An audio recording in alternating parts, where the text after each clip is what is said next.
are watching the multi-awarded Radio Bandido TV on Channel 224 Sky Cable and TV Plus boxes. Simulcast on DZRJ 8:10 a.m. Informing, advising, and entertaining the Filipinos and OFWs around the world. Streaming live on www.facebook.com/DZRJ 8:10 a.m. or on YouTube, channel DZRJ 8:10 a.m. Radio Bandido.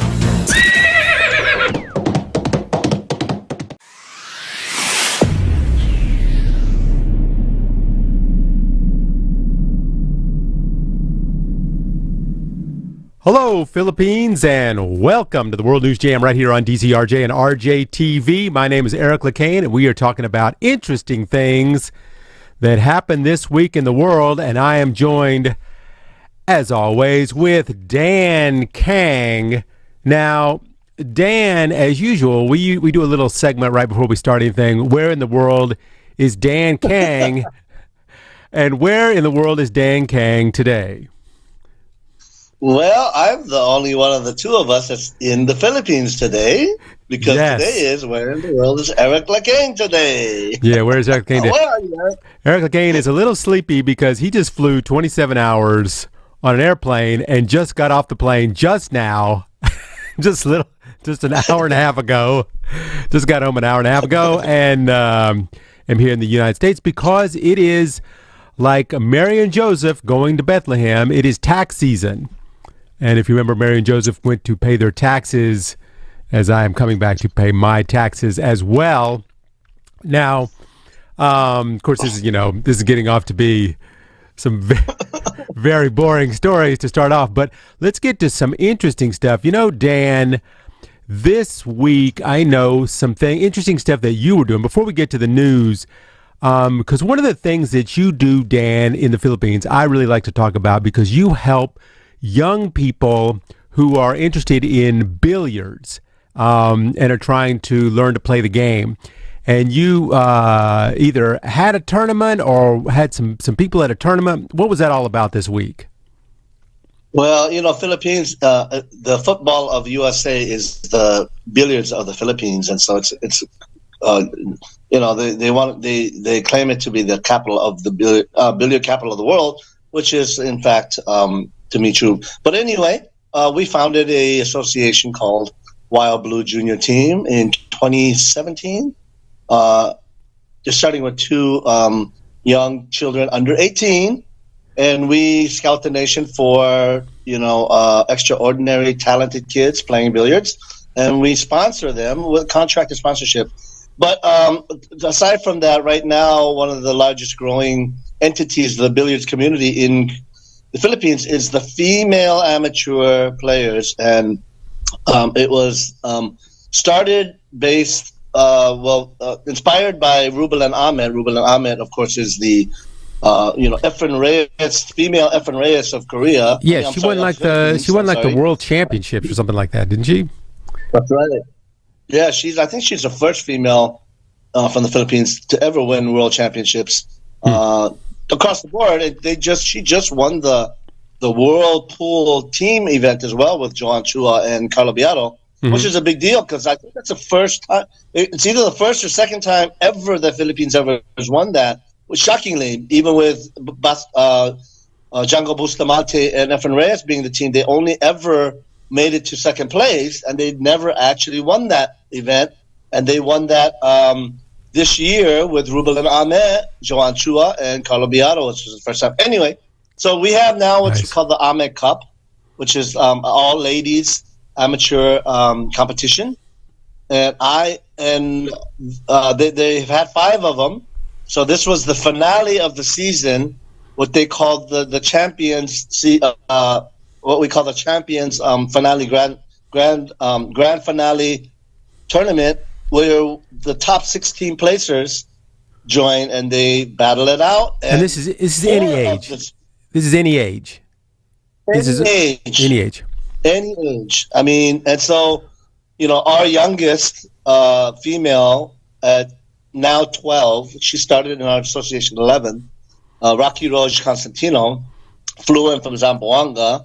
Kayla Herrera I think, did the best. I think she went all the way to fourth place. Oh no, I'm sorry, Chia Navarro. Kyla is 18 now, but she was with us when she was, I think, 15. She's still with us. Wow. And then Chia Navarro, 14. And Chia placed in the fourth place. So 4 of the 16 were from our association, the girls. We have some extraordinary girls that play. Wow. 12 years old. Can you reach the table at 12 years old? Can they get their hand over the table? Yeah, Rocky is a phenom. She's a phenom. She still has some maturity to go, some more experience she needs. But she broke she made history here in the Philippines 2 months ago when she entered into the Manny Pacquiao tournament, which is a sanctioned ranked 10-ball tournament. Yeah, people don't know it, but Manny Pacquiao, not only can he box, but he can also play really good billiards. That's right. He's what do you call it? He plays boxing, billiards, and basketball, I think. But so he's quite a good billiards player too. Yeah, he's what we call super amateur. He's a skilled, very skilled billiard player. I was at his mansion 2 months ago, and that was kind of a crazy story. We could talk about this. Dropping names, dropping mansion stories. Mansion stories. Yeah, it's not even about me talking about being at his mansion, but the experience being at the mansion was kind of wild. That is a story probably for later when I find this fascinating. I mean, it's great that you're getting all these young players together and getting them into some big tournaments. Sure. And I think it's it's an interesting thing. And it's interesting, Dan. I was reading a story, and this is something I wanted to talk about also before we get to the news this week. Is youth youth in general. And I know in the United States and in the Philippines, we put a lot of pressure on the youth, especially in their studies and in sports and other things like that. And in South Korea, they have come up with an interesting way of dealing with this. And I know that since you being from South Korea, or actually not being from South Korea, being a South Korean, that you might have an interesting comment on this, because in case people don't know, South Korea, they have a lot of depressed youth. And so they have decided, the Ministry of Gender Equality and Family announced this week that it will provide 650,000 Korean won, which is about $500 per month, to isolated, reclusive, depressed youth, to try and bring them, reacclimate them back into society, so they don't sit at home or sit in their tiny little apartments all day and play video games and work. So that is their idea of having to deal with the pressure that we put on youths today. Well, it's been long well known in Korea, and whether the Korean society wants to actually admit to it or not, or confess to it, mental health, it has always been an issue. We have one of the highest suicide rates for not just youth, but general. Mental health support needs a little more attention, I think, in Korea as well. And you're recognizing that and throwing money at it, I don't think is a solution, to be honest with you. Give them $500 a month. I think they might do the wrong thing. The wrong thing with the $500. Yeah. I mean, there's a lot of bullying in the youth community, in the schools, and I'm talking about like over the top kind of bullying. That's also known, and Korea being and wanting to stay reclusive in a way, there has to be a balance. We want to stay privately reclusive in our society, in our culture, yet we want to be hip and modern. There's a lot of dark, deep secrets, a lot of skeletons in the bone, skeletons in the closet in Korea that needs to be addressed. I mean, in the Philippines too, this is an issue with. I hear about it was last year before last, where the the young kid jumped out of the stairwell and fell. All those stories, and they're constantly having issues with young people and suicide and this crazy bullying, especially even in the girls. With the girls, there's this intense bullying and things that they do online, and I it's one of these things like when you hear about it, you read a story about this. The people in Korea that makes up around 338,000 people across the country that they believe are suffering from this isolation in adolescence, and when you think about it, a lot of it has to do, I think, in somewhat with the way that society is today with social media. Because when I was a kid, if you were depressed, your parent would just smack you across the face and say, "Get over it." And, we used to beat each other up at school all the time. I don't remember, anybody ever committing suicide or going back and shooting up a school, whatever we do here in America. But I just found it, an interesting way of looking at it. That's how Korea is going to deal with it. Now, I know, in the Philippines, they're trying all different kinds of programs and so forth to get youth into it. But it's just weird the way that we put pressure on kids today. Yeah. I think the evolution of culture is at a crossroads. With our evolution of society and, with technology, with the way as fast as we are moving worldwide, and this is not really an isolated issue, I think. School shootings, suicides all over the world. You mentioned about children and the pressure that we put on them, and a lot of these old-fashioned cultural manners and the way we've tried to pass on our old cultural behaviors isn't evolving fast enough with how fast the world is evolving socially, social network and everything else, and trying to maintain the old-fashioned culture is kind of it's clashing. And do you think we getting confused? Do you think we because it was an interesting thing here. It said, reclusive youth can have a slower physical growth due to irregular living and unbalanced nutrition and face all these mental difficulties. Do you think sometimes these days that we are babying the youth too much, and then by the time they get to 18, they're mentally so messed up from what the parents have overdone, in not letting them grow up normal? It comes back to the old saying about the playground. When I used to go on the playground, we played on asphalt, and we had like a rope and a bat. And now they have rubber down, and they have, kids have to, play a certain way so they don't get hurt, and they have to wear a helmet, and they have to do all these things that we didn't have to do when we were children. And so now when they get to 18, they don't know how to deal with life.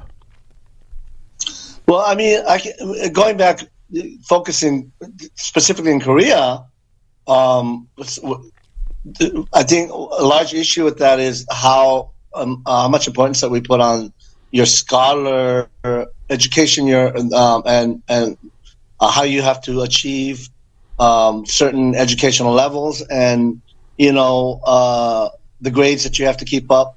It's overkill in Korea because kids in Korea, they start in the morning like 8 a.m. and they go to school all day, and then they have night school. These kids, they literally, it's too much. They go to school.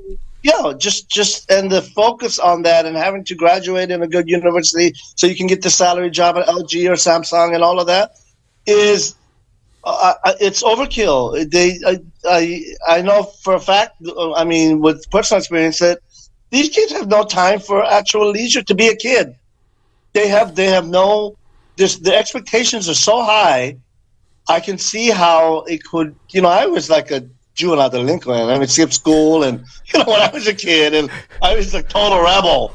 And to say that I turned out really bad, I think I was in my youth. It turned out pretty bad. I was always getting in trouble. Everything else, but because we just went to school. When you went to kindergarten, you went to first grade, you went to sixth grade, you went to ninth grade, you just went to school. Now it's like, wait a minute, kindergarten, what kindergarten are they going to get into? Can they get into the right kindergarten? Because if they don't get the right kindergarten, then they won't get into the right elementary school. And if they don't get in the right elementary school, they won't go to the right junior school. That means they won't get into the high school, and they won't go to the right college, and they won't have the, and so, there's so much pressure at these younger and younger ages to do well, as opposed, and sometimes kids, by the time they're in high school, what have they done like their entire life? They've done nothing but study, and then, they blow up.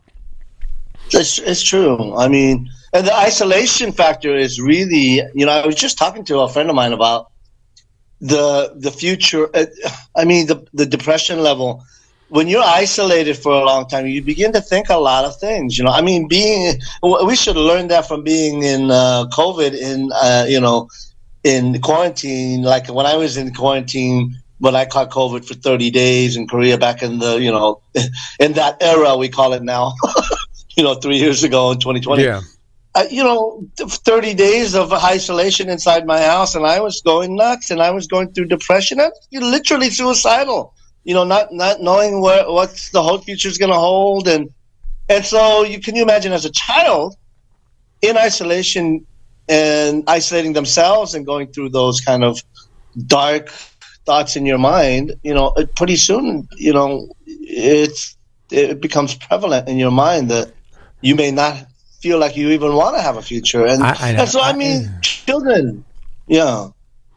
I mean, in the rest of the world, I know the amount of pressure they put, especially in the Asian world, in places like Korea, and especially in China, even in the Philippines. I mean, in the United States, we've just gone nuts because our kids.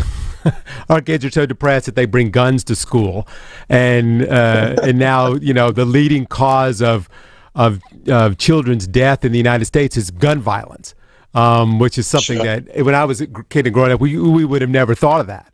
The only time that any kid got shot is when Buddy accidentally was shooting at a raccoon and he accidentally shot his sister, stuff like that. But we never had the problems that we have now. But anyway, I was interested. I saw this story. I thought, wow, that's fascinating. When I was a kid growing up, boy, I wish the government would give me $500 to be happy. Well, I would take that money in a second. I would take that money now. At least the government. Tell the Korean government I'm not happy now. Yeah, well, this news story, I mean, there's a pros and cons to that. The pro is that they're at least acknowledging that there is. They're doing something. At least there. But the way they're trying to deal with it is, of course, again, kind of archaic. It's an archaic mind trying to solve it with some kind of a modern solution, which would be just throw money at it. Which is speaking of archaic solutions, and we'll flip over to story 2 right here with the archaic solutions. China is back in the news again, partly because of Taiwan, and I don't want to overdo this subject about the war games that China was doing. But but someone from Taiwan, the Taiwan foreign minister this past week said something interesting, and I wanted to bring it up on the show and just see what your take was on this. The foreign minister, just his name, Joseph Wu, he said that the way that they are doing these games, the way that they're doing these military exercises, is obviously a setup prep for them going to war, and they are not deciding to ignore all the warning signs that it could be enormous casualties and enormous expense for China and Taiwan and even the United States. And what he is saying is, by the way that they are doing this, it's almost like what Russia was doing with Ukraine, where they said, we're not going to war. We're just going to set up these 300,000 troops here on the border. And then, we're going to just run some drills. And they say that is looking more and more like this. And he warned the Chinese leaders. He said, you need to think twice before you decide to use your force against this, because they believe in the way that China is slowly ramping it up. Somewhere around 2025 or 2026 is when they're going to take a stab at taking over Taiwan. Yeah, it's a major concern, not just for Taiwan and China, but of course the rest of all of us here in Asia. Security forces on alert. It's beyond just the grandstanding. I think right now there's a huge concern. Is that like a powder keg ready to explode? And the Philippines is going to be in the middle of all of it. I know it. Yeah, well, so Korea, because USFK Korea is in the side of the world right now, and so I'll have probably firsthand visual of what may be impending if they start fortifying in our side of the world, in our country. USFK will start fortifying as well, and we'll know what's really of concern at what time. So yeah, they're going to play a major role.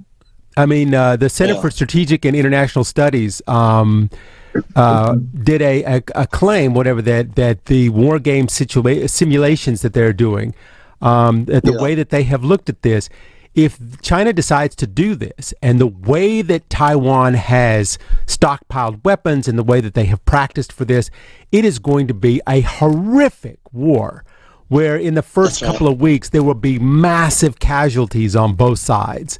And what they were saying in this, when you start to look at the U.S. aircraft carriers that are going to be there, and then the Chinese aircraft carriers that are going to come in, and all these, the way that they see this playing out, is that it's going to be much worse than we ever thought. The number of deaths and the number of, and it will take Taiwan 10 years to recover. Once the China's done their initial strikes, and so that that's what they're these people these studies that they do where they look at the things, and I just think my gosh, if this really does happen, if this really does come to fruition, what is this going to cause the world? First thing, we're going to take a huge step back in technology, because Taiwan is now the leading maker of chipsets in the world. And what's going to happen if we blow up all these factories where they make all these chips? What is that going to do for the automotive industry, the computer industry? All these things are going to be huge setbacks. I mean, you talk about what setbacks we did in the Ukraine-Russian war. Boy, think about what would happen if they really, half destroyed Taiwan. Really doesn't compare, because the rest of the world has a much deeper vested interest with Taiwan because of the products and their national product that they put out. So it's I mean, as far as the global effect that's going to have financially and in trade and the world is going to be catastrophic. I think it really will be, and so the other nations really won't be able to stand by and just watch that happen. And you have to understand, Taiwan isn't landlocked. So Taiwan is it's an island, and but if you go, because of the strategic place that Taiwan is, when you go through these simulations, and there's like 24 different simulations that they did. And I went through a couple of them and just looked at them. And it's like the first one, the United States and Japan lose dozens of ships, hundreds of aircraft, thousands of servicemen. And it's like in the first week. The global position that the whole thing causes over the next couple of years.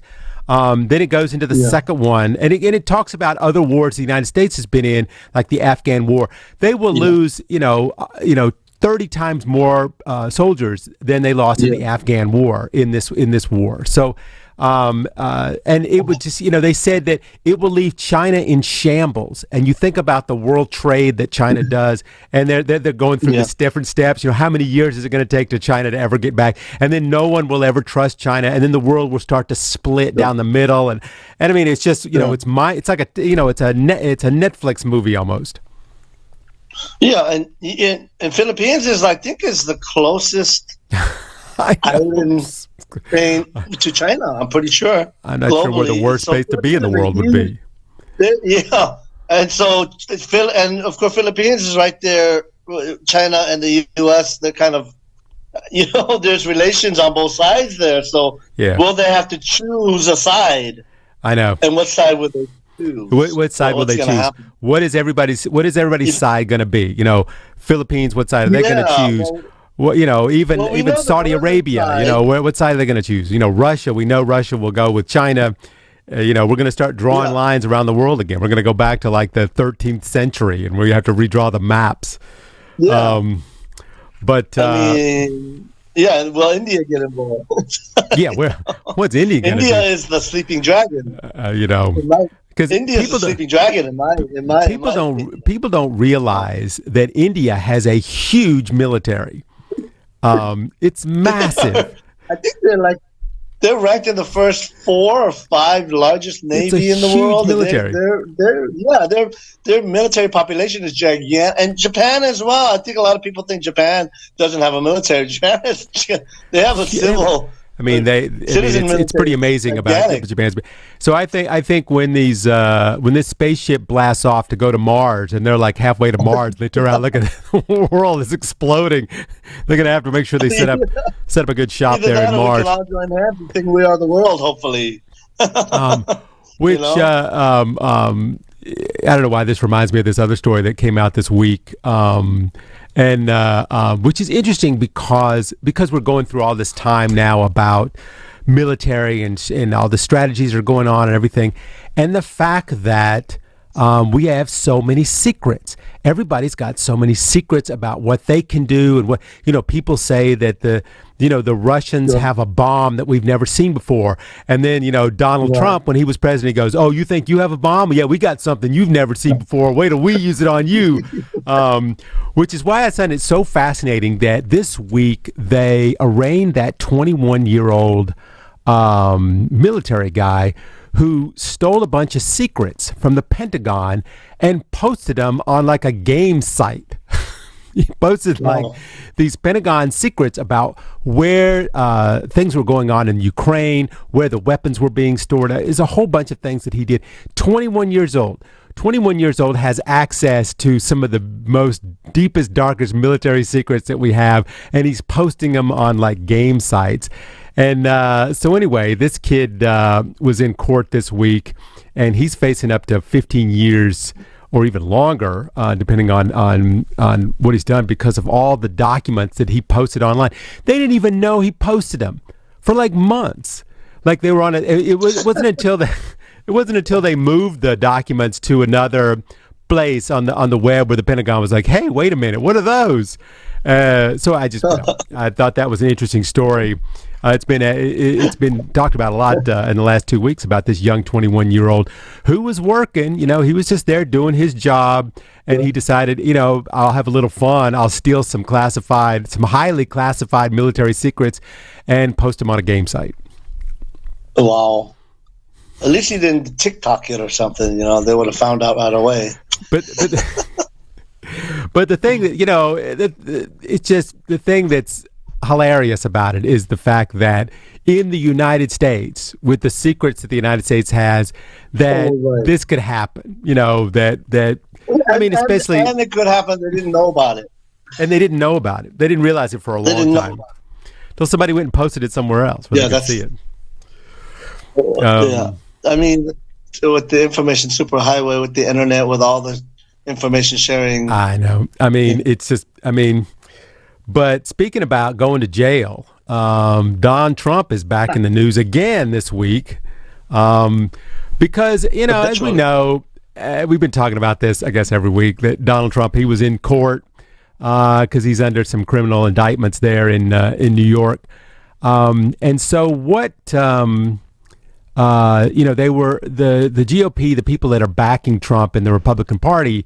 They thought they were rid of him, but now he's back, and so they're saying, well, what the DA is doing in Manhattan is really bad, and he shouldn't be doing this, and we want to investigate it. We want to investigate what he's doing. I mean, what he's doing is, prosecuting Trump just like you would anybody else for, laws that he broke. So that's what they're doing. So anyway, as Congress, we need to look into this and see if And so what this guy did, everybody's suing everybody this week. So the DA sued the congressman for saying that they're interfering in the investigation and all these kind of things, and so they're trying to make it so they can't. The Congress cannot interfere because the Congress is now a Republican. They can't interfere in this case against Donald Trump. I can't imagine the dirt digging that's going on right now. Man, they are looking for anything. I'm sure Alvin Bragg, the district attorney's got to look back and think what he did when he was 8 years old. He didn't get in a fight when I was 8 years old. But it's just crazy. Donald Trump was back. He was in court last week. We talked about that. And before that, he was in court to face this $250 million lawsuit that the New York has put on him for all the shenanigans he did before about, saying his properties were worth a lot when he wanted a loan and saying they weren't a lot when he wanted to get a tax break. And so the New York is like, well, all right, we're going to sue you for $250 million. And so he came in and gave a deposition. And in the deposition, he pleaded the fifth, which means you have the right not to say anything that would incriminate yourself. He said it like the fifth, like 460 times or 400 plus times. I don't remember. Sure. And so they brought him back. So he came to New York last week, to plead not guilty to the criminal charges, went back to Florida, and then had to come back to New York this week for a different case in which he had to give a deposition again on this $250 million lawsuit. And when he came into town, people yelled, "We hate you, Trump." In New York. I thought his supporters would be out there, but they weren't out there. But anyway, so everybody's suing everybody. So now this week also, Trump decided to sue Michael Cohen, his previous lawyer, who is now turned against him in the previous trial, and he's suing him for $500 million. I mean, of course, Michael Cohen doesn't have $500 million, but isn't it just? It's just insane. Who is suing? And Michael Cohen sued Donald Trump, and he's on appeal. He's on appeal suing him. So everybody's going to sue everybody. I think the woman that Donald Trump is currently having a case against, the one that he supposedly raped before. She's in a lawsuit against him, and he has to deal with these issues that are coming up very soon in the Georgia case and the January 6th case. So he's got a lot of stuff on the Trump plate. Yeah. That whole suing everybody is like watching an episode of World Cup of Poker. I'll see your 500 and raise you 2. I'm all in. I don't have the 500,000, but I'm all in. Right? It's like it's ridiculous. It's America Season 4. It's just episode 6. It's just funny because now these days, before you're suing somebody for $1 million.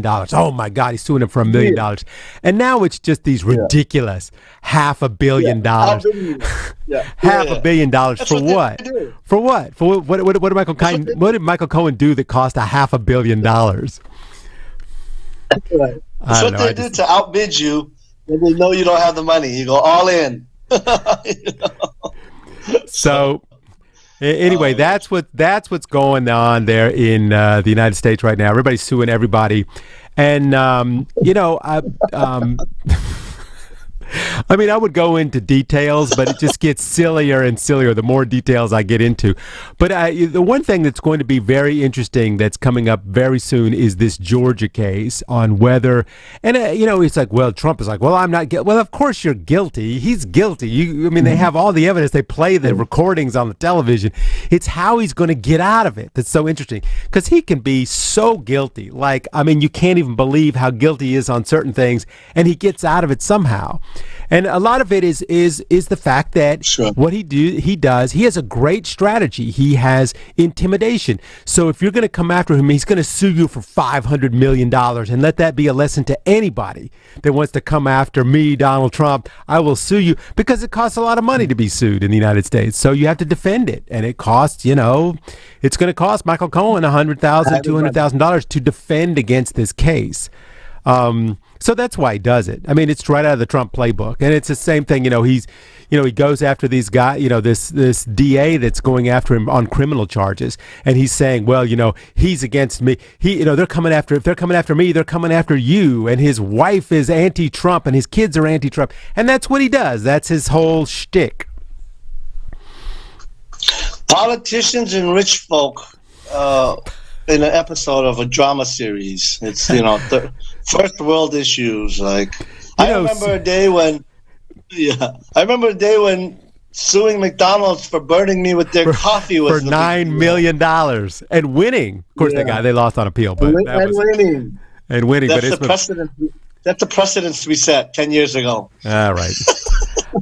It's like when I was in a restaurant last week, and I won't say what restaurant, but a rat ran across the floor. And I was thinking to myself, man, if I was in the United States, I would get $1 million for that rat running across the floor.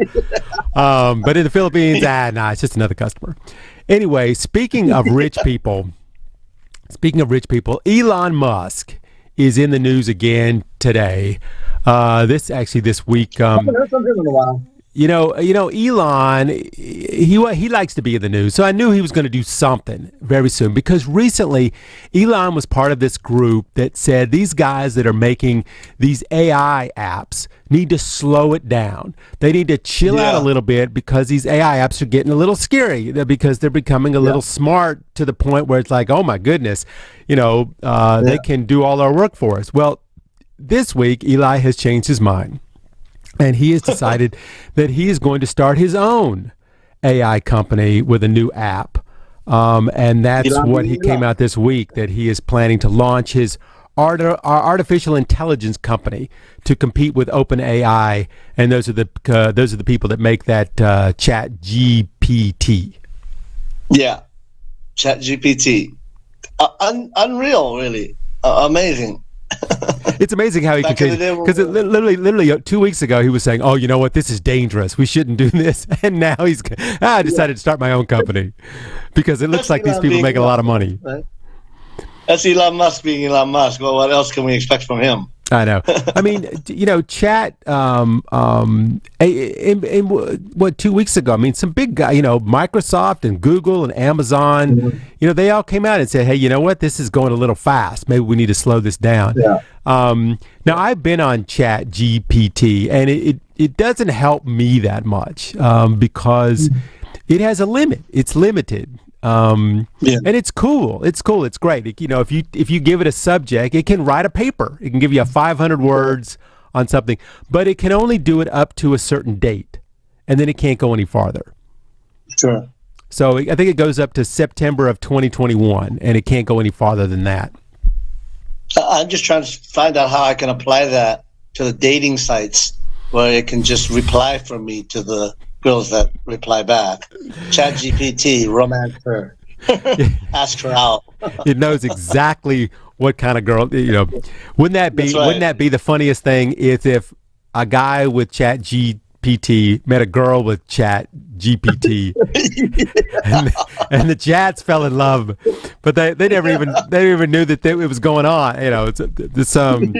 There's some funny story in there. There's a funny story. There's a funny story in there somewhere. Oh boy!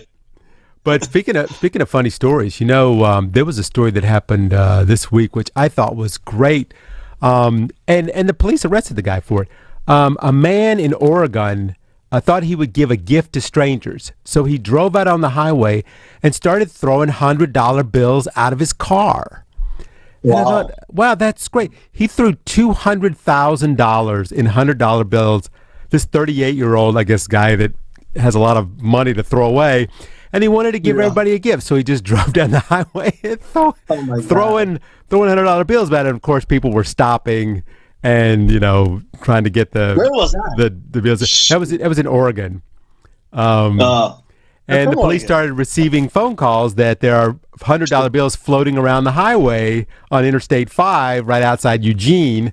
And so the police came and they arrested the guy for throwing money. Who called the police in the first place? Who called the police? Who thought this was a bad idea? Of course, it's the United States. It's the United States. So somebody's going to call the police and sue him for, because they didn't get any money. But supposedly it created a hazardous condition that put motorists at risks. So anyway, this guy who was trying to make people happy. That's all he was trying to do. Trying to make people.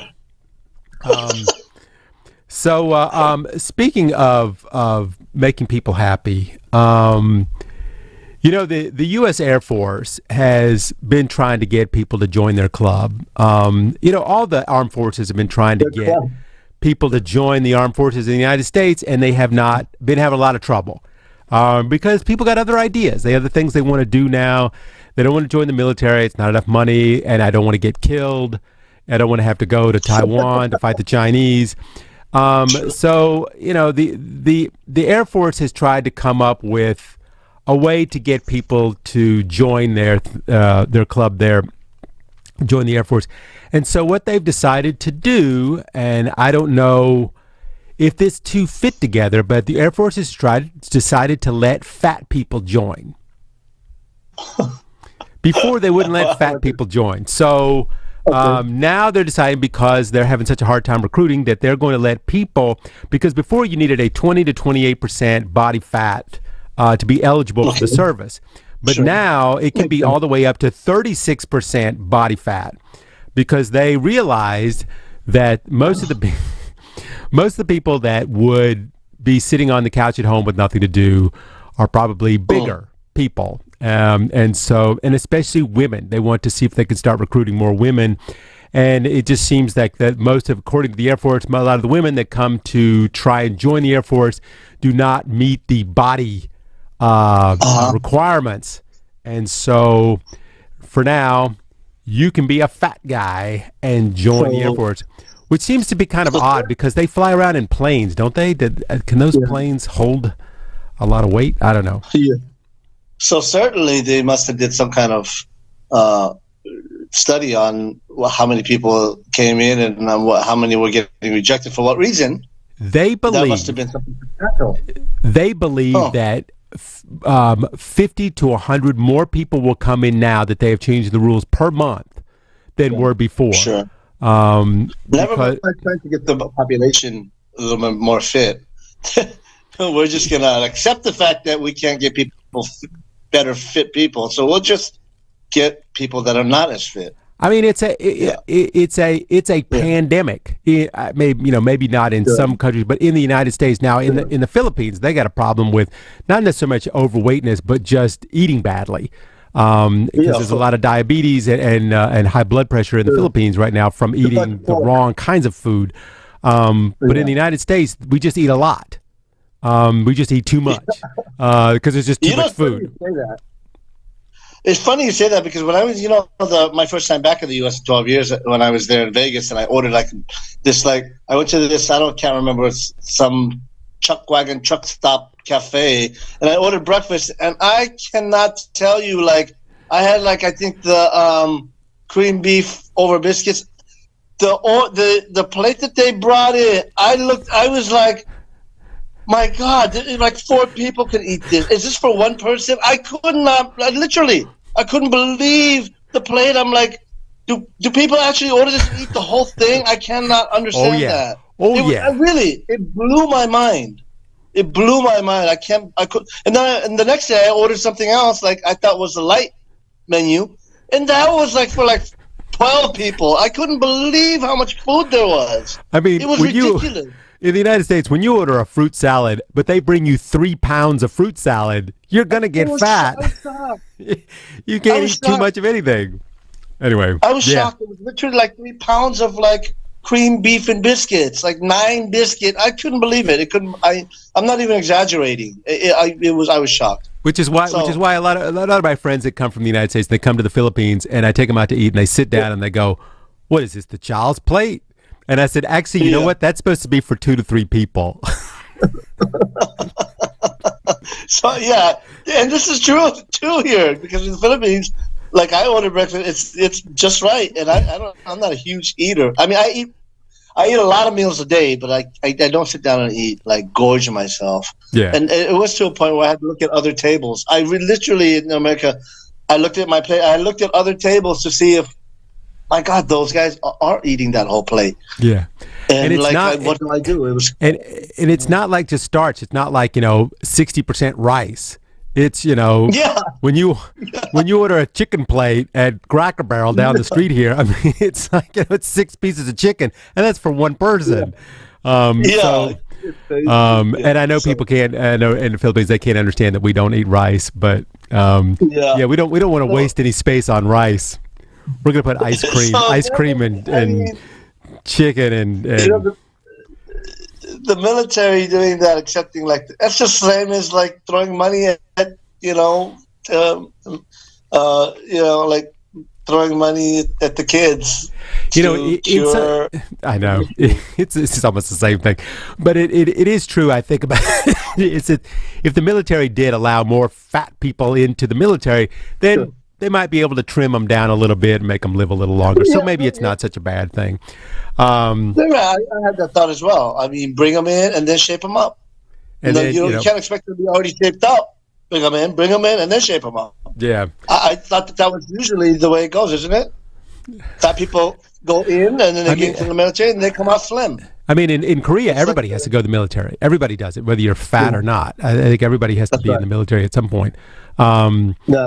Males. Okay, yeah. Which, again, Yeah, because I know they in that article that I read that they were talking about that they wanted to get more females, and the problem that most females have who try and join the military is they cannot pass the requirements for the body requirements, so they're kind of letting that slide. But the body mass index for females is a little bit different with the fat content in their body. It is, and there are 2 different ones. They should. Yeah, they need to make that adjustment as well if they want females and males. Because their physiology is not the same anyway. There is. There's a different body mass index for women than there is for men in the Air Force recruitment thing, which is an interesting point. Yeah, that they do that. But speaking of things that are getting out of hand and going crazy, I wanted to get to, what was that one story I wanted to get to? Oh yeah, okay, so there's this big story going on in the United States about voting machines and the fact that there's a case coming up very soon about, Dominion voting. They're suing Fox News for, $1.6 billion because I just was thinking about this. This kind, I try and do stories that I think relate to the Philippines too, because I know during the last election or the election before, that people are believe that voting machines, that they can't trust them, that you can't trust voting machines. And right now in the United States, there are 35% of the public that thinks that those voting machines can be manipulated by one side or the other. And that was a big story that came out this week because of this case that is about to come to fruition. It's going to come up soon. It's going to last about 6 weeks. Where Fox said that these voting machines during the last election in the United States were being tampered with, and that and then they're still saying it. They're still saying, even though they checked all the voting machines out and found that there was nothing wrong with them, that they were all fine, and the same thing happened in the Philippines, and that people are starting to not trust voting machines in general. And what alternative is there? Yeah. Because the other alternative is using, slips of paper where you check something, and boy, those can be manipulated. So I just thought it was an interesting story that this come up, because we're going to be following this story in the next couple of weeks as Dominion Voting sues Fox News for $1.6 billion. Oh, okay. That's Donald Trump suing for $500 million, Fox 1.6. The voting machines. Okay, so the issue of trusting the voting machines is not completely unjustified, I think. But again, on the flip side to that, trusting the checker, who's checking the machines, who's checking the checkers that are checking the machine, and then the alternative, anything and everything can be manipulated. And it comes down to, I think, full circle back to the voting machines, is probably more reliable than actually, like you said, slips of paper and people counting that and that being manipulated. Absolutely. Because that would be easy. Korea, listen, I know like years ago in Korea, they caught these guys cheating and they were manipulating the actual paper ballot votes, and they took them out on the streets and beat the crap out of them. And that's just the cultural response in our society, right? They take you and they just beat you in public. And so machines, as much as we, the old school might say, oh, we can't trust those machines. When in fact, I think it reduces the chance of being manipulated, right? I think it does, and even in the Philippines, there was all kinds of issues that came up about the machines are being manipulated. How is it that I'm not going to say names, but in the last election, how one candidate could have all the votes in an area where he's not popular at all, and then someone else is more popular. So I mean, it stands to reason. But in the United, like I said, in the United States, it's gotten to the point where the voting machine people are now suing because they're saying, "Listen, it does. Yeah. Voting machines are good. They do. They are much better than hand ballots or any other possible way of doing it." Sure. And we believe so much that it is that we're suing these people because they've been saying that we manipulated the votes because the guy that makes the machine is a Democrat or something like blah blah blah, this kind of things that were going on. And in the election in 2016, there were places where they found emails where they said, listen, all you got to do is leave it up to me, I'll make sure the votes go via Trump. Sure. And it's like, oh, well, my gosh, I guess you can manipulate them. But it's become to the point where people don't trust anything in elections anymore. And these next elections that are going to be coming up in the next cycle, that come up in the next grouping, I mean, gosh, in the United States, I can't even imagine what's going to happen in 2024 with all the stuff that's going on right now. And even in the Philippines, it's coming up in the next election cycle. It just seems to be getting worse. Yeah, I just got this thought about the AI thing again. ChatGPT, who should I vote for? I mean, the reliance of machines historically in our world, it has always been a trusted. I mean, like you get in your car, you drive, you get into an accident, you don't sue the car company for the machine. So I mean.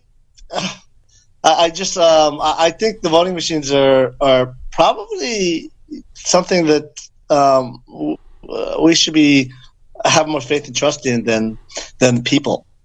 So if both sides check the machines and both sides sign off and say it's okay, then we rely on the machine rather than the people.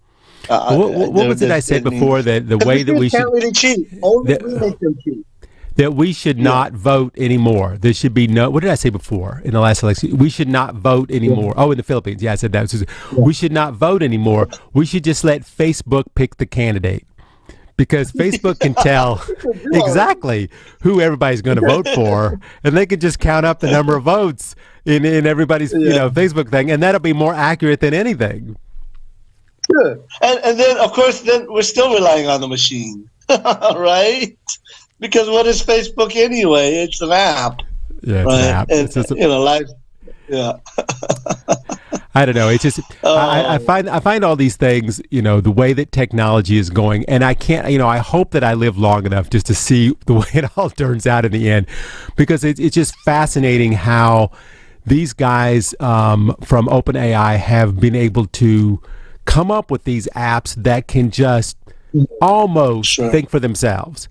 And when it comes down to things like voting, I wasn't completely joking around when I said let Facebook decide who the president is, because when you go into all these places and it's like, well, wait a minute, that's not the way that these people would be voting here. Something is a myth. Yeah. But if you look on Facebook, you can tell exactly who everybody's going to vote for. Well, I know exactly who they're voting for. There's no changing your mind. The fact that we are doing this type of voting is really to preserve our anonymity, isn't it? Because in reality, if we did go to Facebook, we would openly be, and anybody on Facebook actually openly admits to who they're supporting anyway. However, when we're doing voting in certain districts and everything else, it's basically to preserve the anonymity of the voter so that we don't know who you're voting for until you mark that ballot and then turn it in. But I mean, in the perfect world, we would just all go to Facebook and say, this is who I vote for. And then we would count up with your face there, your profile there, and this is who I'm voting for. We know it's you. So we know it's you. We know. We can look at your background and go, wait a minute, it says you're voting for this person. You're not really voting for that person because you really like this person. That's it. I'm unfriending you. I'm blocking you. All right. So if this conversation could not get any more foolish than it already is, we are about running out of time here, Dan. But we'll be back again because a lot of these stories are going to need a little bit of following up. But for me, Eric Lecain here, who's a little tired because he's been up for the last 27 hours, and Dan Kang, who is helping all the youth in the billiards world there in the Philippines. We'll be back next week with more interesting stories going on around the world and mine and Dan's take on it. And so for me and Dan and all of us here at DZRJ and RJTV, everybody be safe out there, and we'll see you next week. The views and comments of the hosts and guests are not necessarily those of the station.